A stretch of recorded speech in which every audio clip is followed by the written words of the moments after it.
It was an ordinary afternoon when life as I knew it took a sharp turn into the extraordinary. I was driving back from work, the same route I'd taken countless times before, when suddenly, without warning, a truck barreled through a red light. The world blurred in slow motion as I slammed on the brakes, my heart racing and breath caught in my throat. The impact came with a deafening crash, shattering the serene routine of my day. My car spun uncontrollably, and in the chaos, I felt my body lurch violently. Then, everything went black. The darkness wasn't just an absence of light.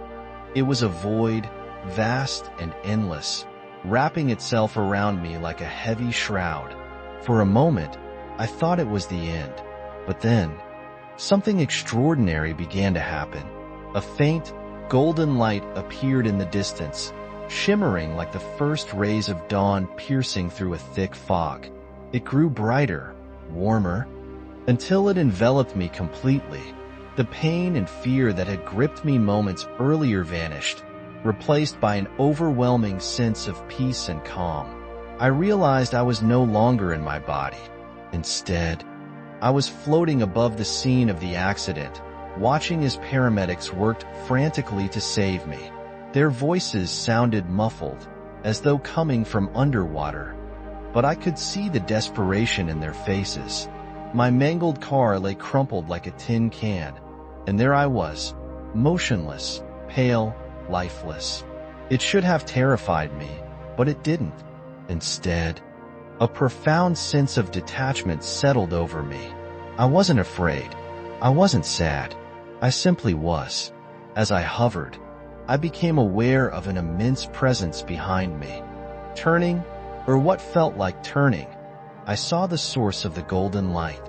It was a tunnel, shimmering and alive, pulling me gently toward it. It wasn't a forceful pull.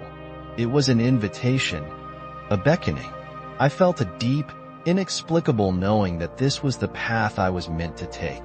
I moved effortlessly toward the tunnel, the light growing warmer and more radiant with each passing moment.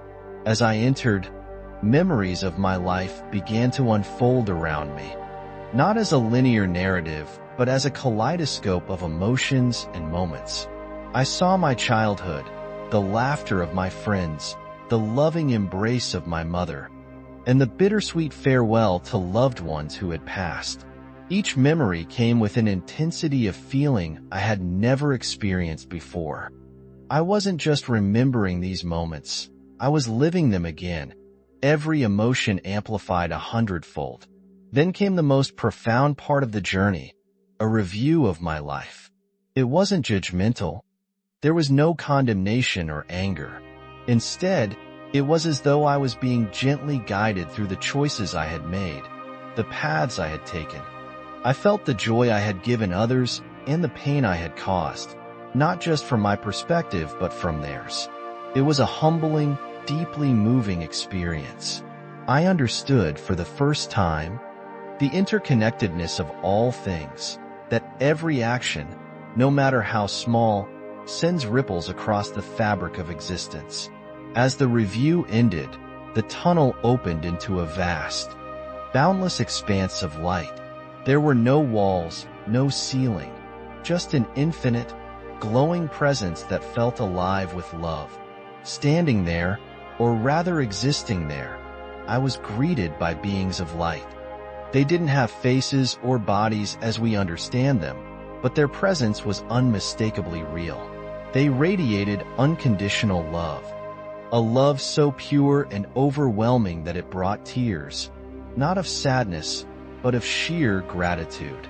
One of the beings stepped forward, or perhaps it was all of them, for they seemed to move as one. A voice, resonating not in my ears but deep within my soul, spoke to me. It wasn't a voice in the traditional sense, but a profound communication that transcended language. You have a choice, it said. You can stay here, in the light, where peace and love are eternal, or you can return to the life you left behind, to fulfill the purpose you have yet to complete. The weight of that decision was immense. Part of me longed to stay in this realm of bliss, to never feel pain or fear again. But then, images of my family began to fill the space around me. My parents, my siblings, my closest friends. I saw their faces, their tears as they stood over my hospital bed. I saw the life I hadn't yet lived. The beings of light seemed to understand immediately.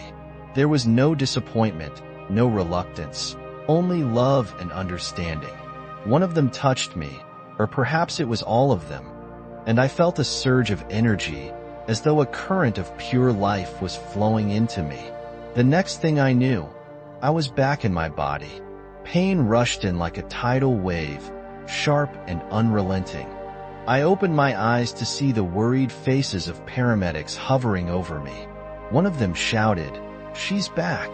We've got a pulse." Tears streamed down my cheeks, though I wasn't crying from the pain.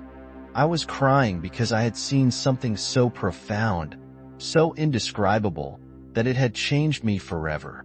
The days and weeks that followed were a blur of hospital stays, surgeries, and physical therapy. But through it all, I carried the memory of the light, the love, and the choice I had made. It wasn't just a memory, it was a part of me, a guiding force that shaped every decision I made moving forward. I began to see life differently, to cherish every moment, every interaction. I no longer feared death, for I knew it wasn't the end but a transition to something far greater. And as I sit here today, sharing this story, I can feel the light still within me.